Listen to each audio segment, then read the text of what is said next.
کچھ قربانیاں ہمارے لیے دوسرے دے رہے ہوتے ہیں. بڑی اہم بات کہنے لگا. کچھ قربانیاں دوسرے ہمارے لیے دے رہے ہوتے ہیں. ہم ان قربانیوں کو اکثر بھول جاتے ہیں کیونکہ ہماری یادداشت بڑی کمزور ہے, ہم بھول جاتے ہیں. مثلا ہر انسان کے جو ماں باپ ہیں انہوں نے اپنے اس بچے کے لیے, اپنی اولاد کے لیے کتنی قربانیاں دی ہوتی ہیں. والدین نے اپنی اولاد کے لیے دی ہوتی ہیں قربانیاں کہ نہیں دی ہوتی؟ اگر ماں باپ نے قربانیاں نہ دی ہوں تو وہ جوان کیسے ہو؟ ماں باپ نے قربانیاں دے دے کے تو اسے جوان کیا ہے.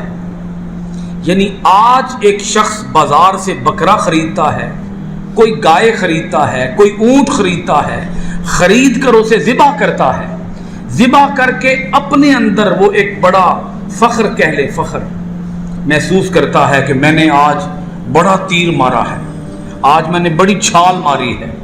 او بھائی تم نے جتنی بھی چھال ماری ہے, تم سے بڑی قربانیاں, تم سے بڑی قربانیاں تمہارے ماں باپ نے تمہارے لیے دی ہوئی ہیں. کیا تم نے انہیں بھی یاد رکھا ہے کہ انہیں بھول گئے ہو؟ آج اس نے بکرا ذبح کر کے تھوڑا سا خون بہا کے اپنے اندر ایک خوشی محسوس کی.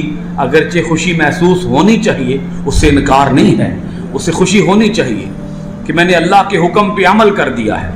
لیکن اللہ کے اس حکم پر عمل کر کے انسان کو اپنی ان قربانیوں کو بھی یاد کرنا چاہیے جو دوسروں نے اس کے لیے دی ہوئی ہیں. بسا اوقات ہمسایوں کی قربانیاں ہوتی ہیں, رشتہ داروں کی قربانیاں ہوتی ہیں, خاندان والوں کی قربانیاں ہوتی ہیں, اعزاء و اقرباء کی قربانیاں ہوتی ہیں, دوستوں کی قربانیاں ہوتی ہیں. مثال کے طور پر مجھے کسی نے کوئی رقم قرض کے طور پر دی ہے تو مجھے بتائیں اس کی میرے لیے قربانی ہے کہ نہیں ہے؟ اس نے مجھے قرض دیا ہے, اس نے میری مدد کی ہے, میری مشکل میں میرا ساتھ دیا ہے, تو اس نے بھی میرے لیے کیا دی ہے؟ بولیے قربانی. مجھے اس کا احسان مند رہنا چاہیے, مجھے اس کا شکر گزار رہنا چاہیے, اور اس کی قربانی کو ہمیشہ یاد رکھنا چاہیے کہ فلاں موقع پر میں مشکل میں مبتلا ہوا تھا اور اس مشکل کے اندر اس نے میری مدد کی تھی, تو اس کی قربانی کو یاد رکھنا چاہیے.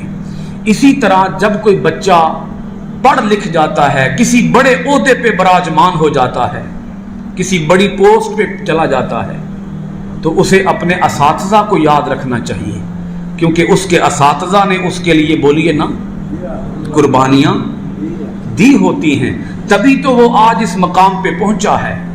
اگر اس کے اساتذہ نے قربانیاں نہ دی ہوتی, اس کے اساتذہ نے محنت نہ کی ہوتی, اس کے اساتذہ نے